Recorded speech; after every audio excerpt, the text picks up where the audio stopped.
Hey guys, Pete from Crunch Time Coaching, and today we're going to knock our opponent out hitting a heavy topspin forehand. So if you're ready, let's get started. Okay, so why are we starting the lesson on the ground today? Because I want you to understand, to hit a heavy, devastating knockout punch forehand, you want to be getting low. Rafa Nadal is the best example of this. You can really see him load up his body, sink way down low, and then explode up into the tennis ball, making that ball go high over the net and hit and bounce up high. And this is what makes the ball feel heavy. If you've ever played a match, or if you've ever felt that somebody had a heavy ball, usually why does it feel heavy? It's because it's usually getting out of your strike zone and high. This is what Roger Federer had to deal with for years, where the ball is bouncing really high, and so it feels like it's a heavier ball because it's above your shoulders where you have less strength. I've given so many lessons. I ask people to grade themselves, from here to here, and they'll give themselves B's and C's, and then hitting the ball from here to here, and this is where they're giving themselves B's and A's. And then once we get above here, almost everybody gives themselves D's and F's. So remember that when you play your next match. People do not like the ball up there, and that's why you want to master this heavy topspin forehand, especially if you see you're playing somebody with a one-handed backhand. So what we want to do, the first and best tip you want, is you want to be getting low. You want to get yourself into something I call the tilt. A reason why maybe you're not getting that ball to go high and heavy is you're standing too straight up. So when you're going to hit, your legs are straight, your shoulders are even, and then you're driving through the court, which is a nice shot in its own right, but it's staying right in the opponent's strike zone. To get the ball to go high and heavy, you got to put your body in what I like to call a tilt. So I'm gonna sit down on the back glute, and then look how that angles my shoulders up. Now from here, I can really lift and deliver a devastating blow to my opponent, where the ball is gonna bounce up out of their strike zone, give me a weak ball that I can either come in and put a winner away on, or at least hit a really good approach shot and hopefully finish at the net. All right, so that's the first thing I want you to practice, is getting down in a tilt. You don't even need to swing hard, and just practice and lift. And by doing that, getting that down that tilt and lift, you're gonna hit the ball high, and you can see that ball, even though it's a little out, it bounced way off the fence. I didn't even accelerate that much. So that's step one. Step two is, now that we got that, now of course, you can hit a heavy, high and heavy topspin forehand even with a continental grip, just by getting yourself in a tilt, okay?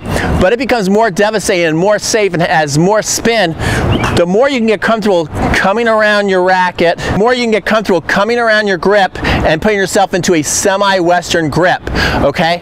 And when you do that, when you bring your racket back and you sink down your tilt, your string should be facing towards the ground like this. And this can enable you to really rip up on the ball and hit tons of spin.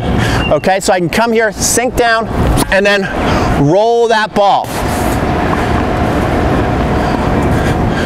Come here, sink down, and roll that topspin shot. Oh my gosh, that was a really, really good one. Went nice and deep, high, heavy ball. So you want to get the strings down. The third ingredient you want is lots of racket head speed. This is where you might hit some long, you might hit some short. You got to really experiment until you get that perfect blend of spin and depth. Then this is when you become a devastating player. So now what I'm going to do is I'm going to get here, I'm going to get in the tilt. I'm going to really work on ripping up quickly on the ball, and that's exactly what I want to happen.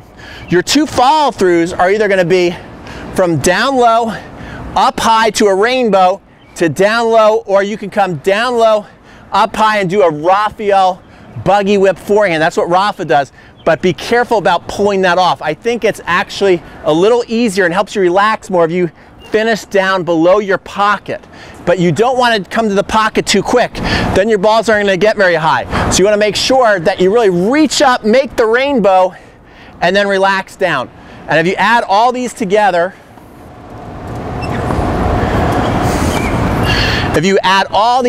you're going to really start ripping some topspin. Now, one other thing to help you find your zone. If you find that you're hitting the ball too short, which even the great Rafael Nadal, when he's not playing his best tennis, he leaves a lot of his high, heavy balls short. And why is that? Because he's pulling up too quickly. So if you're hitting the ball short, it's because you're most likely pulling up your body See how that ball went short? I'm usually pulling up my body and pulling up my racket a little too quickly. So next time you hit that ball, you want to think about sinking down, staying down longer, and maybe reaching through the ball a little longer. If your ball's going long, you're having the opposite problem most likely, to where you're just staying with the swing path a little too long, and it's in the air a little too long, and it's going just beyond the baseline. Okay, so you want to find that perfect blend of lifting up and then cutting off the shot, and once you start to zone in on your target deep there in the corner, then you want to lock into that feeling. Okay guys, so I hope you enjoyed this video, and this will definitely be giving your forehand a serious upgrade, a serious weapon. If you can hit this high, heavy topspin ball, it's going to create all kinds of problems for your opponent. They're going to be hitting weak balls, unforced errors, giving you easy volleys, giving your partner. This is also a great shot you can use in a doubles match when you find you're in a cross-court battle with your opponent, right? And that will set up your partner for an easy poach volley. So this is a great thing you want to be doing to upgrade your forehand. I want to leave you today with something amazing. Last summer, I upgraded my own forehand by getting the best coaching on the planet, and I want to give that coaching to you right now. I took a lesson with Rick Macy, who coached the Williams sisters. Think about that. Andy Roddick and Kennan, who won the Australian Open this year. But I wasn't done there. Then I flew out to Denver, Colorado, and I took a lesson with former top 100 ATP pro Jeff Saldenstein, and he taught me how to inside-out rocket ship forehand, and Dr. Mark Kovacs, who added 20 miles an hour to my forehand, and I want to share it all with you right now. And all you gotta do is click the link in the description to sign up. It's 100% free. If you want a bigger, powerful, more consistent forehand, you want to take advantage of this training, and I'll see you on the other side. So go to the description link, sign up, or you can go in the comments section. And if you like this video, give this video a like.